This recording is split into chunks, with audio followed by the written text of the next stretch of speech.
पाटील, विधिमंडळातील सहकारी दिलीपराव मोहिते पाटील, अतुल बेनके, रुपाली चाकणकर, पोपटराव गावडे, सुरेश घुले, दिलीप काळभोर, संजय काळे, राजाराम कांचन, गणपतराव फुलोडे, प्रदीप गारटकर, अरुण गिरे, दादा पाटील पराटे, देवेंद्र शेठ शहा, किरणताई वळसे पाटील, कल्पनाताई आढळराव पाटील, बाळासाहेब बेंडे, विष्णू हिंगे, राजेंद्र गावडे, रवींद्र करंजकिले, पांडुरंग पवार, प्रमोद पराड, विवेक वळसे पाटील, मानसिंग पाचुनकर, त्याच्यामध्ये राजेंद्र कोरेकर, सुषमाताई शिंदे, विशेषतः शिरूर लोकसभा मतदारसंघातील उपस्थित असणारे सर्व सन्माननीय आमचे उमेदवार, सर्व कार्यकर्ते, सर्व पदाधिकारी, सर्व आमचे आंबेगाव परिसरातील जमलेले सगळे सहकारी, पत्रकार मित्र, बंधू भगिनींनो, माझ्या तरुण मित्रांनो, सुरुवातीलाच आपल्या सगळ्यांच्या साक्षीनं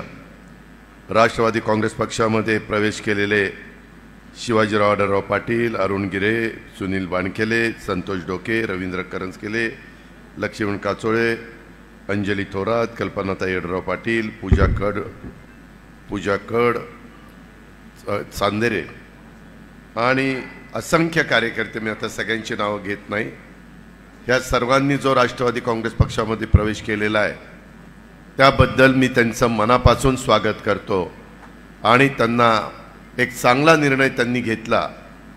कुठल्याही परिस्थितीमध्ये दिलीपरावांनी सांगितलं त्या प्रकारे मान सन्मान सगळ्यांचा राष्ट्रवादी काँग्रेस पक्षामध्ये त्या ठिकाणी ठेवला जाईल.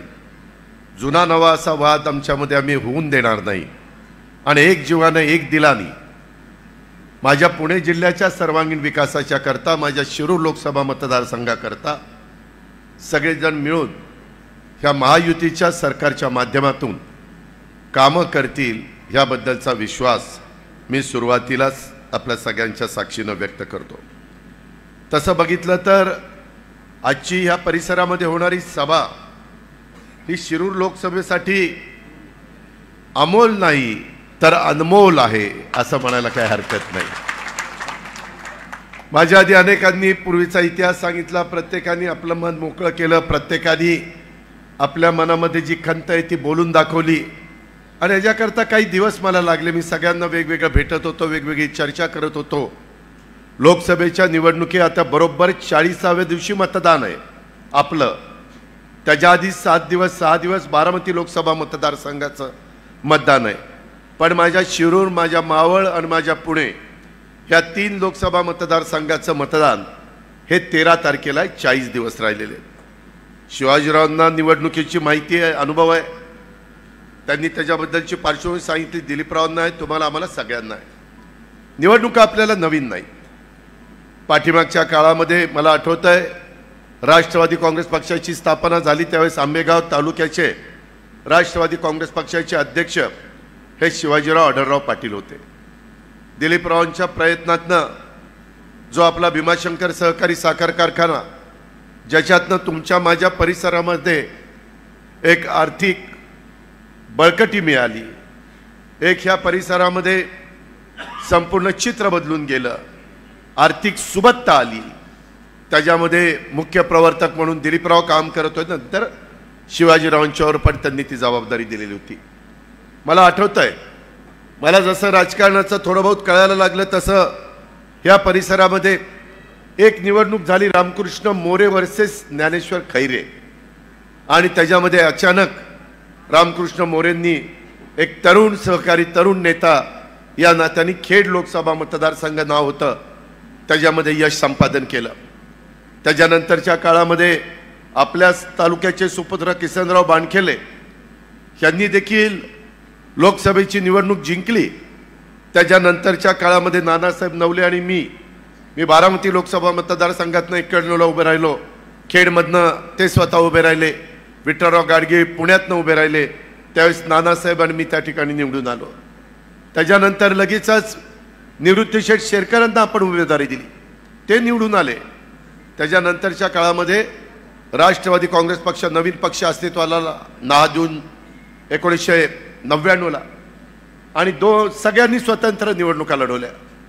काँग्रेसचा उमेदवार असताना देखील अशोक मोहोळ राष्ट्रवादी काँग्रेस पक्षाचे निवडून आले आणि ती 99ची निवडणूक आपण जिंकली. दिलीपरावांनी सांगितलेली गोष्ट खरी आहे. 2004ला असाच प्रसंग आला आणि पक्षाने सांगितलं की अजून एक टर्म त्यांना देऊ, परंतु त्यावेळेस अशोक अण्णा, शिवाजीराव आढळराव पाटील, प्रकाश मस्के, विश्वास येनपुरे आणि बहुतेक 1-2 कोण होते, असे सर्वांना आम्ही फिरवायचो आणि सगळ्यांना भाषण करायला सांगायचो की पक्ष जो देईल उमेदवार त्याला आम्ही त्या ठिकाणी निवडून देऊ, त्याचं काम करू. पण त्यावेळेस अशोकराव मोहोळांना असं वाटलं की एकट्या राष्ट्रवादीचा आपण निवडून आलो, आता तर 2004ला राष्ट्रवादी आणि काँग्रेस एकत्र आलेली आहे, आघाडी केलेली आहे, त्यामुळं तर निवडणूक सोपीच आहे. आणि त्याच्यातून ज्या प्रकारे निवडणुकीमध्ये त्यांनी लक्ष द्यायला पाहिजे तसं लक्ष दिलं नाही. आणि शिवाजीराव दादांनी शिवाजी महाराजांच्या भाषेत सांगायचं गनिमा काव्वा केला, कुणाला कुठं त्या ठिकाणी थांबवलं तर गाव पॅक होतं. पूर्वी गाव पॅक व्हायची, आता होत नाही. मला आठवतं सुरुवातीला एक केलं, दादा गाव पॅक झालं, आता ती पोरं म्हणतात पॅक झालं का, बघतोस तुझ्याकडं. त्याच्यामुळं अलीकडं नवी पिढी वेगळा विचार करते. महिलांना सुबत्ता दिलेली आहे, महिलांना मान सन्मान दिलेला आहे, त्याही निर्णय प्रक्रियेमध्ये आलेले आहेत. पुढच्या वर्षी तर महिलांना आता आरक्षण लोकसभेला विधानसभेला मिळणार आहे. आताची निवडणूक नाही, परंतु 2029ची निवडणूक या देशामध्ये संपूर्ण देशातनं महिला ह्या देखील 1/3 निवडून जाणार आहेत. त्याच्याबद्दलचं बिल पण पास झालेलं, तोही आपल्याला काळ बघायला मिळेल, त्याच्यामध्ये कुठल्या महिलांना संधी मिळेल. परंतु हे सगळं होत असताना शिवाजीरावांनी जे कष्ट घेतले आणि 2004ला राष्ट्रवादी काँग्रेस पक्ष फुल स्विंगमध्ये होता, सगळ्यात जास्त आमदार निवडून आले होते. तिथं भुजबळ साहेब का आर पाटील मुख्यमंत्री होणार अशी चर्चा होती. पण अचानक पक्षांनी, वरिष्ठांनी त्याच्यामध्ये 4 मंत्रिपदं आणि 4 खाती जास्त घेतली आणि मुख्यमंत्रीपद सोडलं. विलासराव पुन्हा दुसऱ्यांदा मुख्यमंत्री झाले. हा काळ पण आपल्याला माहिती आहे, मला पुन्हा ते उगाळत काढायचं नाही. पण त्यावेळेस राष्ट्रवादीची हवा राज्यात होती. मी आर पाटील, दिलीप वळसे पाटील, जयंत पाटील, सुनील तटकरे, आम्ही सगळी यंग टीम तिथं काम करत होतो आणि त्याच्यातनं एक चांगला समाजामध्ये मेसेज गेलेला होता आणि त्याच्यामुळंच आपण नंबर 1ला पोचलेलो होतो. पण तिथं देखील आम्ही, मला वाटतं त्यावेळेस 2004ला माझ्या माहितीप्रमाणे विलासला उभं केलं ना, विलास लांडेला 2004ला उभं केलं नाही, 2004ला अशोक मोहोळांना त्यांनी पराभूत केलं. 2009ला ध्यानीमनी नसताना पुन्हा निवडणूक आली.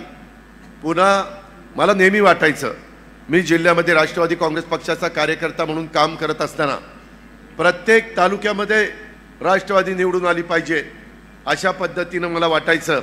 आणि तशा पद्धतीनं मावळामध्ये देखील आपल्या बाफरासाहेबांच्या नंतर आपण यावेळेस सुनीलला निवडून आणायला प्रयत्न केला.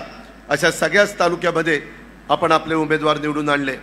तसं मला वाटायचं की आपल्याला इथली पण जागा ही मिळाली पाहिजे. शिरूर हा लोकसभा मतदारसंघ झाला, मतदारसंघाची फेररचना झाली आणि त्याच्यातून शिवाजीरावांनी तर अक्षरशः 2009ला देखील ते काही लाखांनी निवडून आले. मला वाटलं नव्हतं की एवढ्या यश ते मिळवतील. आम्हाला वाटलं की विलासरावांचे नातेसंबंध खूप मोठ्या प्रमाणावर आहेत, त्याच्यातनं काही यश मिळेल, परंतु काही यश मिळालं नाही. पुन्हा 2014 तेव्हा तर मोदी लाट आली, त्याच्यातनं तर शिवाजीरावांनी 3 लाखाचाच टप्पा गाठला. त्याच्यानंतर 2019 मी विचार केला की बाबा काही केलं, 2004, 2009, 2014 ही बाबा काही आपल्याला यश मिळवून देत नाही.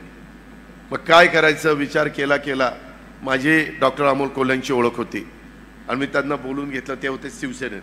माझ्या मुंबईच्या घरी प्रेमकोट म्हणून आपल्या मंत्रालयाच्या मागं माझा फ्लॅट आहे, तिथं बोलून घेतलं. ते म्हणले दादा, आणि तिथं सारखे उद्धव ठाकरे साहेब वगैरेंचे फोन यायला लागले. मी त्यांचा फोन घेतला काढून आणि म्हणलं आता फोन तुम्ही कोणाचा घेऊच नका. मी माझ्याकडे घेतला. त्यांना म्हणलं आता तुम्हाला राष्ट्रवादीमध्ये यायचं. ते म्हणलं नाही दादा, माझा हा पिंड नाही, मी एक कलाकार आहे, मी आज मालिकेमध्ये काम करतोय, माझं एकंदरीत राजकारणाशी दुगादुगा पण संबंध नाही. म्हणलं नाही, कारण मी विचार केला की बाबा ह्या बाबाला जर आपल्याला राष्ट्रवादीला यश मिळवून द्यायचं म्हटलं तर मागं कुणी कुणी काय काय केलं त्यावेळेस माझ्या लक्षात आलं, राजकीय लोक एखादा उमेदवार पराभूतच होत नाही म्हटलं की अभिनेत्याला काढतात. कधी अमिताभ बच्चनला काढलं, कधी हेमा मालिनीला काढलं, कधी धर्मेंद्रला काढलं, कधी गोविंदाला काढलं, म्हणजे निवडणुकीला काढलं, नाहीतरी कुठलं काढलं. कधी अशा त्यांना वेगवेगळ्या पद्धतीनं राजेश खन्नाला उमेदवारी दिल्लीमध्ये दिलेली होती. जिथं उमेदवार पराभूत होत नाही तिथं त्या ग्लॅमरचा फायदा घ्यायचा, सेलिब्रिटीचा फायदा घ्यायचा आणि त्याच्यातून नेमकं त्या काळामध्ये ती मालिका जोरात चालली होती आणि ती मालिका बंद पण केली नाही निवडणूक आयोगाने. आम्हाला वाटलं चला निवडणूक आयोग आपल्याला त्यांनी चांगल्या पद्धतीनं निर्णय दिलाय आणि ती मालिका आमच्या भगिनी बघायच्या आणि त्याच्यात उमेदवार म्हणून आम्ही त्यांना नेलं की सगळे स्वागत करायचे आणि एकदम वातावरण बदलायला लागलं. वातावरण बदलायला लागलं तसं त्यांनी आम्हाला सांगितलं होतं खर्च मी करणार नाही. मी म्हटलं 3 मतदारसंघाची जबाबदारी दिलीप वळसे पाटील घेतील, 3 मतदारसंघाची जबाबदारी अजित पवार घेईल, काही करू नका, फक्त प्रचाराला वेळ द्या. वेळ दिला, निवडून आले.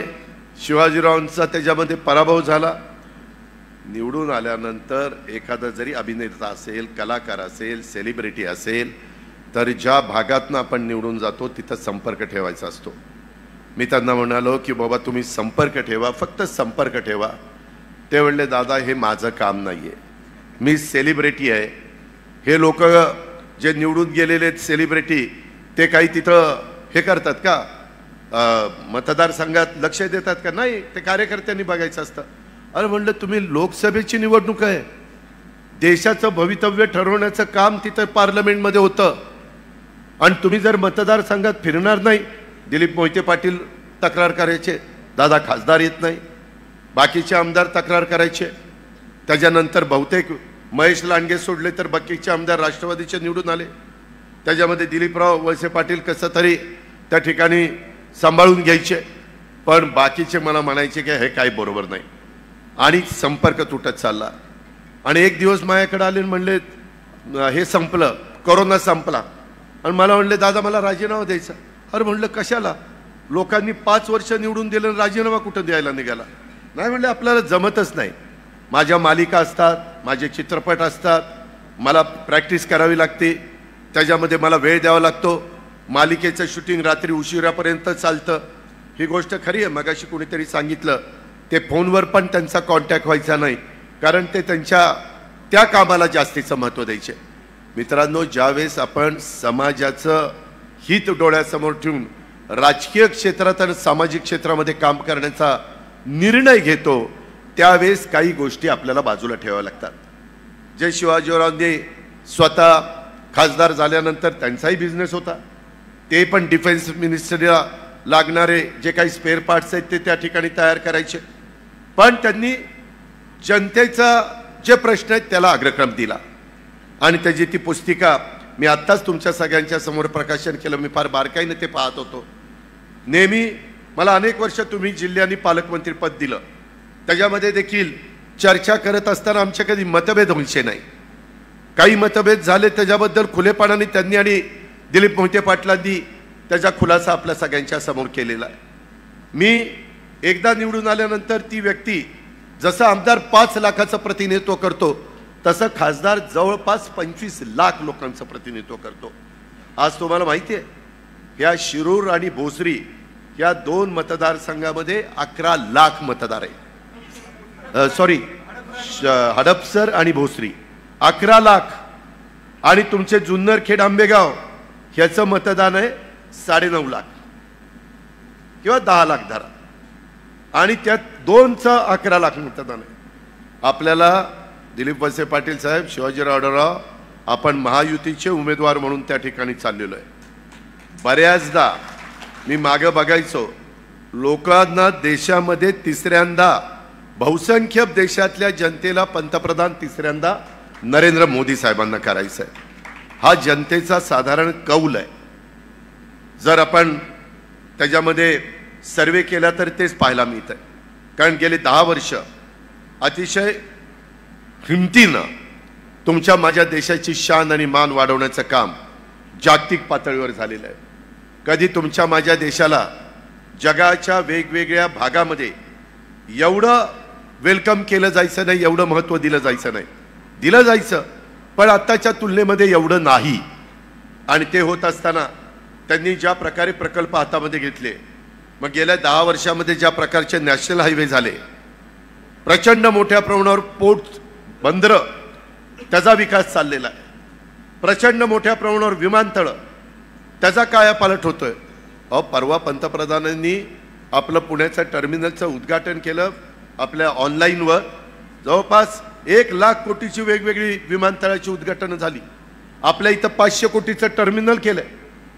90 लाख लोकांना वर्षभरात टेक ऑफ आणि लँडिंग करता येणारे एवढं आवक जावक त्या टर्मिनलची तिथं केली गेलेली आहे, व्यवस्था केलेली गेलेली आहे. हे कधी मागं घडलं का? नाही घडलं. शेवटी आम्ही देखील, मी अर्थमंत्री म्हणून काम करतोय, माझं 8वं वर्ष आहे. त्याच्यामध्ये कोस्टल रोड, मुंबईतले कोस्टल रोड, जिथं आम्हाला 30, 35, 40 मिनटं लागायची, आम्ही 5 मिनिटात वरळीवरून मरीन ड्राईव्हला त्या ठिकाणी निघतोय. अटल सेतू, तुम्ही बरेच जण मुंबईला येताना अटल सेतूवरून गेला सर. मी काल मुंबईवरून निघालो, 6:30ला मुंबईतनं निघालो. काल सुट्टी होती. जिजाईला माझ्या घरी पुण्यामध्ये 8:30ला पोहोचलेलो होतो. बरं, स्पीड तोच, 100च्या पुढे जाता येत नाही, गेलं की दंड पडतो. त्याच्यामुळे हे सगळे नियमाचं पालन करत आपण वेळेची बचत करतोय. मेट्रोची कामं मोठ्या प्रमाणावर चाललेली आहे. तुमच्या माझ्या पुण्यामध्ये वाहतुकीची कोंडी होती. माझं चाकण असेल, माझं वाघोली असेल, माझा पुण्याचा परिसर असेल, पिंपरी चिंचवडचा परिसर असेल, माझा नगर रोड असेल, नाशिक रोड असेल किंवा तिकडे सोलापूर रोड असेल, ह्या सगळ्याच्या बद्दल अनेक करोडो रुपयाची कामं, रिंग रोडची कामं हातामध्ये घेतलेली आहेत. त्याच्या संदर्भामध्ये वंदे भारत ट्रेनची कामं हातामध्ये घेतलेली आहेत. काही वंदे भारत ट्रेन सुरू झाल्या, इतकं लोकांचा सुखकर प्रवास होतो की बोलायचंच काम नाही. माझं अनेक वर्ष बारामती, फलटण, आमचं शेवटचं स्टेशन बारामती. आम्हाला नेहमी वाटायचं बारामतीपासून पुढं फलटण आणि खाली साऊथला आपल्याला जाता आलं पाहिजे. काम होत नव्हतं. शेवटी आम्ही हा निर्णय ज्यावेळेस घेतला आणि त्याच्यानंतर मी मोदी साहेबांना भेटलो, त्यांना म्हटलं, साहेब हे आमचं 10-15 वर्ष पडलंय काम, आम्हाला तिथं पुढं जाताच येत नाही. त्यांनी सांगितलं, अजित पुढं माझं ऑनलाईन मी वेगवेगळ्या रेल्वे स्टेशनची रेल्वे मार्गाची भूमिपूजन उद्घाटन करणार आहे. त्याच्यात बारामती फलटण आलं आणि ते काम झालं. मित्रांनो, बहुजन समाजाच्या भल्याकरता, माझ्या आदिवासी समाजाच्या कल्याणाकरता, माझ्या मागासवर्गीय समाजाला इतरांच्या बरोबरीनं आणण्याच्या करता जर विकास करायचा असेल तर केंद्र आणि राज्य सरकार एका विचाराचा असेल तर करोडो रुपयाचा पैसा हा आपल्याला खेचून आणता येतो. आज दिलीप मोहितेंना विचारा, अतुल बेनकेला विचारा, दिलीप वळसे पाटलांना विचारा, किती पैसा जुलैमध्ये आम्ही सरकारमध्ये गेलो, जुलैपासून आत्तापर्यंत किती कोटी रुपयाचा निधी हा विकास कामाच्या करता दिला गेलेला आहे. अजूनही एक बजेट उद्याचं 10 जूनचं आमच्या हातामध्ये, ज्याचा उल्लेख मगाशी केला दिलीप वळसे पाटलांनी. मी, अतुल बेनके, दिलीप वळसे पाटील, देवेंद्रजी, माझ्या ज्यावेळेस लक्षात आलं किंवा इथं पाण्याच्या बाबतीमध्ये जुन्नर आंबेगावहून माझ्या खेडवर थोडंसं काहीतरी अडचण निर्माण होते, त्यावेळेस ती पण अडचण दूर करण्याचं काम आम्ही सरकारमध्ये होतो म्हणून करू शकलो. आज आपल्या केटीवेअरला पाणी सोडण्याच्या करता जे धरणामध्ये आरक्षण ठेवायचं असतं ते मित्रांनो ठेवलं गेलं नाही. ते आरक्षण तिन्ही तालुक्याच्या करता आपण ठेवतोय. हे मगाशी म्हणाले ना दिलीप मोहिते पाटील की चास कमान, 72च्या दुष्काळामध्ये चास कमान कालवा झालाय. पोपटराव गावडेंना विचारा, त्याच्यामध्ये पाणी एवढं पाझरतंय, पाणीच पुढं सरकत नाही टेलला. त्याच्याकरता लाईनिंग करण्याचा निर्णय घेतलाय. कॅनॉलला लाईनिंग, असा कागद टाकला जातो आणि त्याच्यावर लाईनिंग केलं जातं. लाईनिंग केल्यावर पाण्याची प्रचंड बचत होते. दिलीप मोहिते पाटील सारखं तुम्ही म्हणता 80%, त्याच्यातनं जी बचत होईल ते सगळं पाणी मी खेड तालुक्याला दिल्याशिवाय गप्प बसणार नाही. तुम्ही काळजी करू नका. त्याच्यामध्ये कलमोडीच्या बद्दल पण त्याचा उल्लेख, मी दिलीप मोहिते, दिलीप वळसे पाटील आम्ही बसलोय. जरी आम्ही एका परिवारातले असलो आणि त्या परिवारात आज शिवाजीराव आढळराव पाटील आणि त्यांचे सगळे सहकारी आलेत. आपण सगळ्यांना आता एकत्र काम करायचं आहे आणि हे काम करत असताना माझा जुन्नर, आंबेगाव, माझा खेड, माझा शिरूर, हवेली ह्या सगळ्या परिसराचा कायापालट करायचा आहे. आणि हा कायापालट करत असताना दिवसेंदिवस माझी दिलीपरावांची 7वी टर्म आहे. 7व्या टर्मला आम्ही आमदार झालो आणि प्रत्येक टर्मला आम्ही अधिकची कामं आमच्या मतदारसंघात केली. तुम्ही काढा पहिल्यापासून 90 ते 95, 95 ते 99, 99 ते 2004, 2004 ते 9, 9 ते 14, 14 ते 19 आणि 19 ते 24. आता तरी आमची 2.5 वर्ष करोनामध्ये गेली. जगातच आलं होतं. माणसांना जगवणं कर्तव्य होतं. आम्ही आमच्या स्वतःची फिकीर केली नाही. दर शुक्रवारी पुण्यामध्ये मीटिंग व्हायची. सगळ्या आमदारांना आम्ही हजर राहायचो आणि त्याच्यामध्ये निर्णय घ्यायचो. कुठं ॲम्ब्युलन्स पाहिजे, कुठं त्या ठिकाणी ऑक्सिजनचा प्लांट टाकला पाहिजे, कुठं पॅरामेडिकल स्टाफ दिला पाहिजे, कुठं जम्बो हॉस्पिटल उभे केले पाहिजेत, कुठं बेड्स टाकले पाहिजेत, कुठं व्हेंटिलेटर्स दिले पाहिजेत, कुठं वॅक्सिन दिलं पाहिजे, कुठं डॉक्टर कमी पडत आहेत. सगळ्या गोष्टी केल्या. सरकारची बाकीची कामं थांबवली, पण माणसाचा जीव महत्त्वाचा आहे. ह्या पद्धतीनं आपण त्या काळामध्ये करोनाला परतून लावण्याचं काम केलं. ठीक आहे, जीवाभावाचे काही सहकारी तुम्हाला मला सोडून गेले. आपण जीवाचं रान केलं. रेमडेसिवीर इंजेक्शन मिळत नसताना किती ते आणण्याच्या करता आपण प्रयत्न केला, कारण आजारच नवीन होता. अशा प्रकारे आपण समाजाला आधार देण्याचं काम करतोय.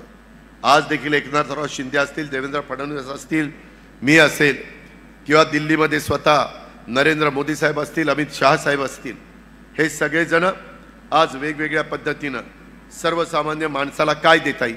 80 कोटी जनतेला मोफत अन्न देण्याची चेष्टा आहे. 80 कोटी जनता कशाला म्हणतात. पूर्वी 600 रुपये तुम्हाला संजय गांधी निराधारला होते, नंतर 1000 केले, आता 1,500 केले. श्रावण बाळला 1,500 केले. आरोग्य चांगलं ठेवण्याच्या करता इन्शुरन्स पूर्वी 1.5 लाखाचा होता, आरोग्याच्या करता तो 5 लाखाचा केला. कुठलीही व्यक्ती आरोग्याच्या बाबतीमध्ये कुठं माझ्या घरी बापाकडं आईकडं पैसा नाही म्हणून मला उपचार घेता येत नाही किंवा मला उपचार दुसऱ्यावर करता येत नाही, हे घडू नये म्हणून हॉस्पिटल, वेगवेगळ्या प्रकारचे उपजिल्हा हॉस्पिटल, त्याच्यामध्ये ग्रामीण हॉस्पिटल, ही सगळी कामं आपण त्या बाबतीमध्ये करतोय. मित्रांनो, माझी तुम्हाला विनंती आहे, शिवाजीरावांची 3 टर्मची अक्षरशः त्या बाबाला पराभूत करण्याकरता आमच्या तोंडाला फेस आला, परंतु बाबा आम्हाला रेटला गेला नाही. आता आपल्याला त्यांना प्रचंड मतांनी निवडून आणायचंय. आता तुम्ही ज्या खासदारांना आम्ही सांगितल्यामुळं निवडून दिलं त्यांची 5 वर्षाची कारकीर्द पहा. इतकं सांगायचो नका देऊ राजीनामा, नका देऊ, परत निवडणूक जर लागली तर लोक आम्हाला मारतील, म्हणतील की तुम्ही 5 वर्षाच्या करता तुमचा उमेदवार राहत नाही. काय पोरखेळ वाटला सारख्या सारख्या निवडणुकीला मतदान करायला? लोकांना नाही आवडत. लोक विचारपूर्वक मतदान करत असतात आणि हे मतदान आहे हे खऱ्या अर्थाने तर तुम्ही बघितलं तर लोकसभेची निवडणूक म्हणजे देशाचं धोरण ठरवणारी निवडणूक आहे. मित्रांनो, ही गावकीची भावकीची निवडणूक नाहीये. काही जणांनी ती भावकीची केलेली माझ्या भागात, ते मी बघतो काय करायचं ते. पण गावकीची पण नाही, भावकीची पण नाही. 140 कोटी जनता, 18 पगड जाती, 12 बलुतेदार, हिंदवी स्वराज्याची स्थापना महाराजांनी केली.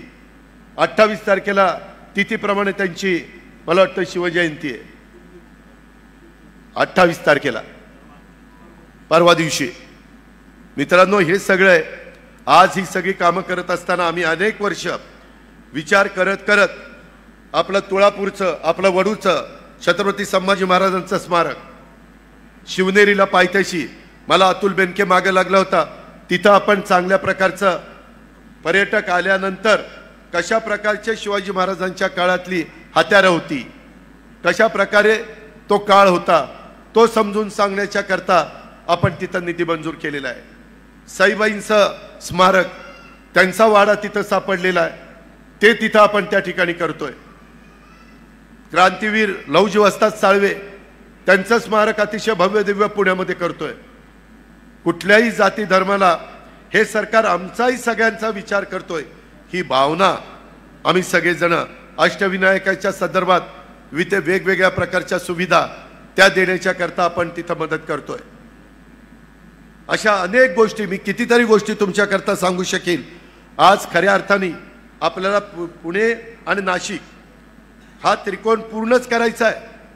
त्याच्याशिवाय खऱ्या अर्थाने माझ्या इथल्या शेतकरी वर्गाला, माझ्या इथला छोटा मोठा व्यवसाय करणारा भाजीपाला उत्पादक असेल किंवा फळ उत्पादक असेल, द्राक्ष उत्पादक असेल, त्याचा माल दुनियेमध्ये कुठेही पाठवायला सोयीचं होणार आहे. याकरता आपल्याला प्रयत्न करायचा आहे. मगाशी शिवाजीरावांनी सांगितलं तशी वाहतुकीची कोंडी ती आम्ही सोडवतोय आणि त्याच्याकरता केंद्राचा निधी लागतोय. बाबांनो, आपलं बजेट आहे 6 लाख कोटीचं. त्याच्या कितीतरी पट अधिक केंद्राचं बजेट आहे. केंद्र म्हणजे अख्खा समुद्रासारखा आहे आणि म्हणून आपल्याला मोदी साहेबांना सपोर्ट करण्याच्या करता खासदार निवडून पाठवायचे. दिलीपराव, शिवाजीराव, आपल्याला माझ्या भोसरी, खडकवासला आणि विशेषतः हडपसर ह्या भागामध्ये मतदारांना सांगावं लागेल, हे जरी घड्याळ असलं तर हे घड्याळ तिथं मोदींना पाठिंबा द्यायला चाललेलं आहे. कारण मोदींना मानणारा जो शहरी भागातला मतदार आहे तो त्यांची खूण कमळ दिसलं नाही की तो तिथनं परत जातो. त्यांना मी आता उद्या 28 तारखेला माझी आणि एकनाथराव आणि देवेंद्रची मीटिंग आहे उपमुख्यमंत्र्यांची. त्याच्यामध्ये आम्ही काही जाहिराती देणार आहे की मोदी साहेबांना मत म्हणजे कमळ, धनुष्यबाण आणि घड्याळ, ह्या 3 खुणापैकी जी खूण असेल ती दाबली तर मोदी साहेबांना मत जाणार आहे. हे करावं लागेल. मी मागे बघितलेलं आहे, लोक काही काही परत जातात. त्याकरता विशेषतः इथं माझा शिरूरचा पण हवेली परिसरातले विधानसभा मतदारसंघातले दिलीपराव, रवी काळे सगळे सहकारी बसलेले, दादा आहे, राजेंद्र आहेत, बाकीचे तिथं मानसिंग आहे, बरेच जण आहेत. त्यांना पण शहरी भागामध्ये वाघोलीची लोकसंख्या वाढलेली आहे, शांताराम पण इथं आहे. त्या प्रकारेच आपल्याला काम करावं लागेल. आपण पाठीमागच्या काळामध्ये एकमेकाच्या विरोधात जिल्हा परिषद, तालुका पंचायत, नगरपालिका ह्या निवडणुका लढलोय. मागचं झालं गेलं ते गंगेला मिळालंय.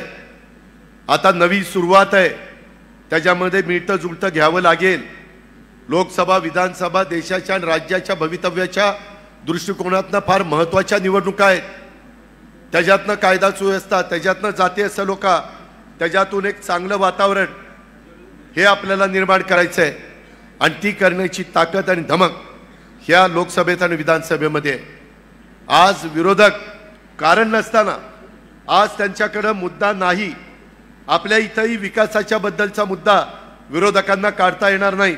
सगळ्या मतदारसंघामध्ये डेव्हलपमेंट झालेली आहे, चाललेली आहे. पण आता नवीनच काय काढतात, निवडणूक आली की संविधान बदलणार. साफ खोट आहे. तुम्ही राहुल गांधींची परवाची शिवाजी पार्कची सभा ऐका. त्यांनी सांगितलं संविधान कुणी बदलू शकत नाही. आम्ही सांगतो संविधान कुणी बदलू शकत नाही. आम्ही सांगतो जोपर्यंत चंद्र आणि सूर्य आहे तोपर्यंत घटनेचे शिल्पकार डॉक्टर बाबासाहेब आंबेडकरांनी दिलेलं संविधान कुणी बदलू शकत नाही. हे थोतांड आहे, हे चुकीचा प्रचार आहे, दिशाभूल करण्याचं काम चाललंय. माझ्या मागासवर्गीय समाजामध्ये चलबिचल निर्माण करण्याचं काम हे काही जण करतायत. हे आपल्याला हाणून पाडायचं आहे. काही जण म्हणतात घटना बदलणार. अरे 10 वर्षात कधी घटना बदलली गेली नाही आणि कुठं घटना बदलणार, काही बोलता. मग सांगतात की आता पुढं निवडणुकाच होणार नाही. अरे निवडणुका होणार नाही, भारत देशातली जनता काही गप्प बसणार आहे? निवडणुका होणार नाही. इंदिराजींनी त्या सर्वोच्च पदावर असताना इमर्जन्सी आणीबाणी आणली. लोकांनी नंतर राग व्यक्त केला, त्यांनाही पराभूत केलं. हा इतिहास आहे आपला. त्याच्यामुळं आज विरोधकांना सगळेजण एकत्र आलेत आणि एकमेव उद्दिष्ट त्यांना मोदी साहेबांना तिथनं हटवायचं आहे. वास्तविक देवेगौडा एकेकाळी पंतप्रधान होते, त्यांनी मोदी साहेबांना पाठिंबा दिलेला आहे. नितीश कुमार, मला आठवतंय गेल्या टर्मला मोदी साहेबांच्या समोर विरोधी पक्षाचे उमेदवार म्हणून त्यांचं नाव घेतलं जात होतं. त्यांनी मोदी साहेबांना पाठिंबा दिला आहे. आम्ही देखील सगळ्यांनी मिळून पाठिंबा दिलेला आहे. आम्ही चूक केलेली नाही. विकासाच्या मागे आम्ही गेलोय. आम्ही विचारधारा सोडलेली नाहीये. शिवशाहू फुले आंबेडकरांची विचारधारा हीच आमची विचारधारा आहे.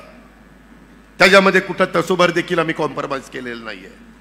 पण शेवटी राज्याचं भलं झालं पाहिजे, देशाचा विकास झाला पाहिजे.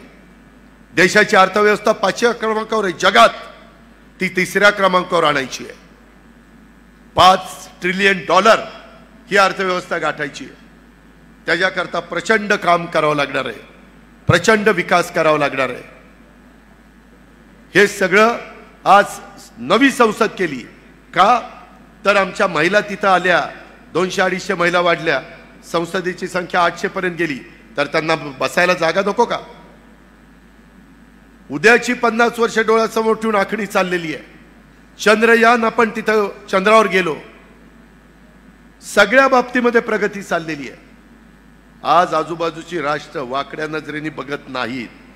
मागच्या वेळेस पुलवामामध्ये पहाटेच जाऊन त्यांच्यावर बॉम्बार्डिंग केलं, परत पाकिस्तान जी गबगार पडलाय ती गबगारच पडलाय. कारण मजबूत नेता असावा लागतो. आज तुमचा आंबेगाव तालुक्याचा विकास का झाला? दिलीप वळसे पाटलांच्या सारखा मजबूत नेता तुम्हाला मिळाला म्हणून विकास झाला. शिवाजीराव आढळरावांनी पण खासदार असताना का साथ दिली की तालुक्याचा भलं होत आहे. विरोधाला विरोध करणं हे कुणी त्याच्यामध्ये मनात ठेवलेलं नाहीये. आणि त्याकरता आपला जिल्हा तर एवढा झपाट्याने पुढे चालला, एवढं नागरीकरण होत आहे. त्याकरता आपल्याला आपल्या विचाराचे आमदार, आपल्या विचाराचे खासदार, आपल्या विचाराचं केंद्र सरकार, आपल्या विचाराचं राज्य सरकार हे आल्यानंतर प्रश्न ताबडतोब निकाली लागतात, काढता येतात. PMRD आपलं ते आपल्या माझ्या बारामती लोकसभा मतदारसंघात, शिरूर लोकसभा मतदारसंघात येतं. तिथले प्रश्न आहेत, त्याच्या संदर्भामध्ये काही महानगरपालिकेचे दोन्हीचे प्रश्न आहेत, नवीन गावांचे प्रश्न आहेत, शास्त्रीकराचे प्रश्न आहेत, इतर करांचे प्रश्न आहेत. त्या सगळ्याच्या संदर्भामध्ये आम्हाला त्याचा बारकाईनं अभ्यास आहे.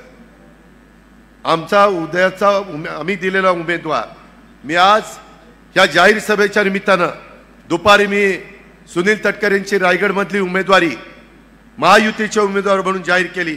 शिरूर लोकसभा मतदारसंघामध्ये महायुतीचे उमेदवार शिवाजीराव आढळराव पाटील हे उद्याच्याला तिथं उमेदवार राहणार आहे. तुम्ही गाळ बसू नका, तुम्ही कामाला लागा.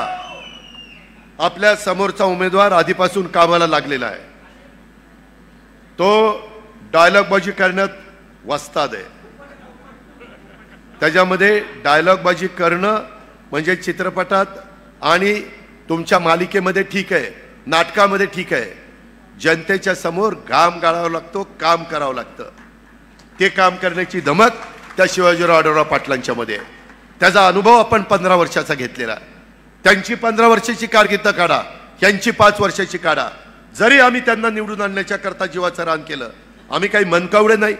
आम्हाला वाटलं नाही की बाबा ह्यांना निवडून आल्यानंतर ही बाबा राजीनामा द्यायला निघेल, ही बाबा म्हणेल मला राजकारण नकोच. ते म्हणतात माझं कामच नाहीये. अरे काम नाही तर उभा करायला. तिथं वेगवेगळ्या प्रकारचे चित्रपट काढत बसायचं होतं आणि एकीकडेच म्हणायचं मी छत्रपती शिवाजी महाराजांची भूमिका करतो, मी छत्रपती संभाजीराजांची भूमिका करतो.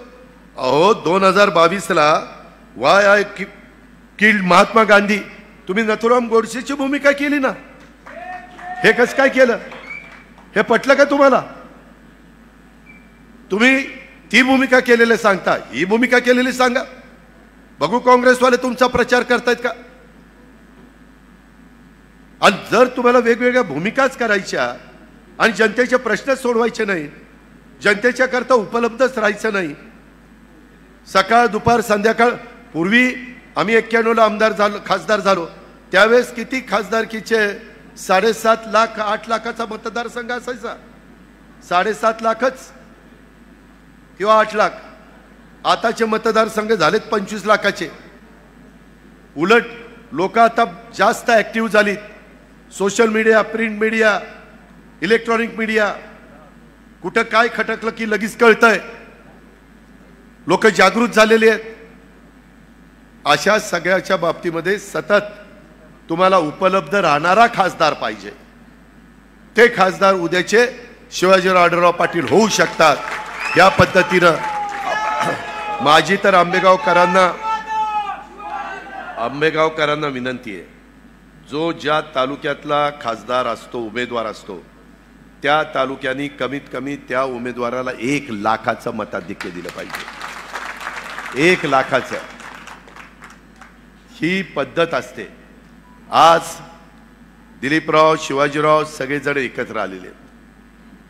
त्यांच्या जोडीला तिथं भारतीय जनता पक्ष पण आहे, त्याच्या जोडीला आठवले साहेबांचा पक्ष आहे, रासप महादेव जानकरांचा पक्ष आहे, सचिन थोरातांचा पक्ष आहे, कवाडांचा पक्ष आहे, सदा खोतांचा पक्ष आहे.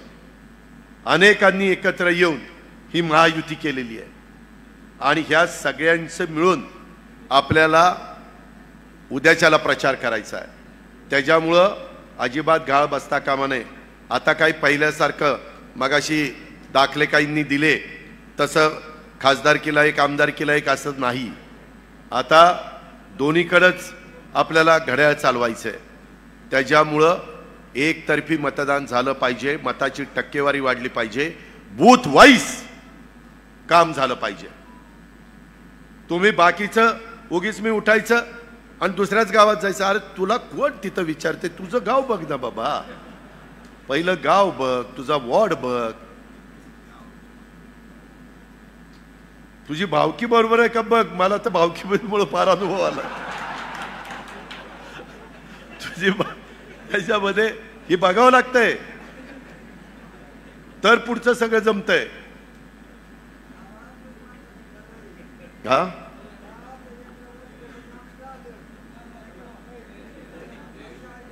अरे थांब रे, तुझं नंतर ऐकतो, गाडीत जाताना ऐकतो. त्याच्यामध्ये मी खोटंच नाही सांगत.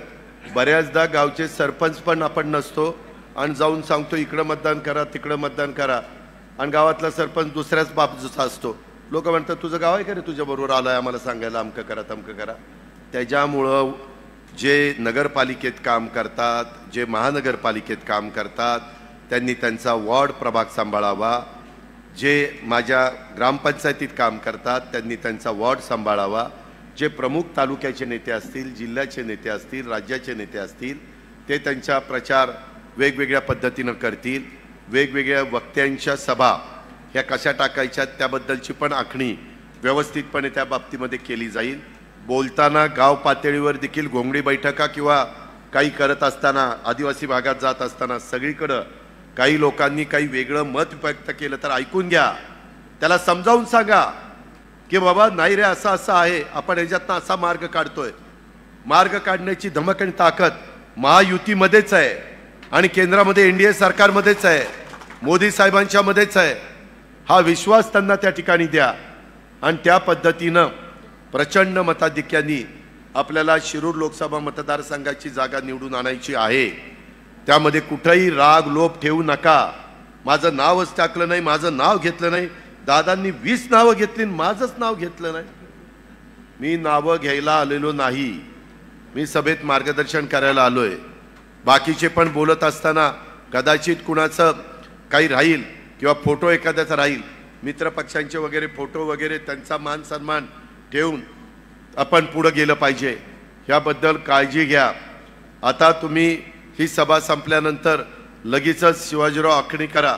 आपण सारखं म्हणत होतो प्रवेश लवकर द्यायचा आणि उमेदवारी जाहीर करायची, कारण 40 दिवस बघता बघता दिवस निघून जातील. त्याच्या आधी बारामती लोकसभा मतदारसंघाची निवडणूक आहे. तिथं पाहुणे रावळे ओळखीचे कोणी असतील तर तिथं पण घड्याळाला मतदान करायला सांगा. तसंच मावळामध्ये कुठं पाहुणे रावळे असतील तिथं मावळ, माझं चिंचवड आणि पिंपरी तिथं धनुष्यबाणाला मतदान करायला सांगा.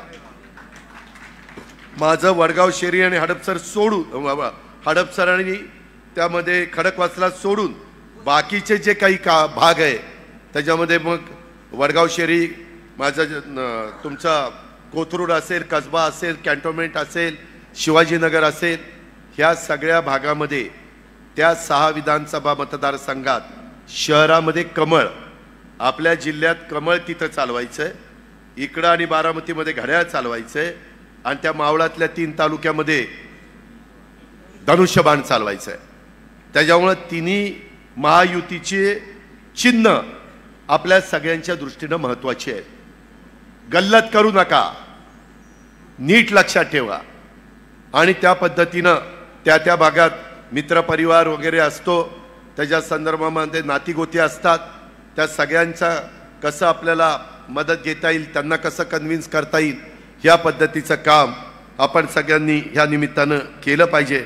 काही जण म्हणतात की ते उडी मारली. अरे बाबा, तुम्ही तर माझ्या देखत मीच तुम्हाला शिवसेनेतनं घेतलं आणि राष्ट्रवादीमध्ये आणलं अमोल कोल्हे साहेब. दुसरं कोणी आणायला नव्हतं. मी तुमचं तिकीट जाहीर केलं.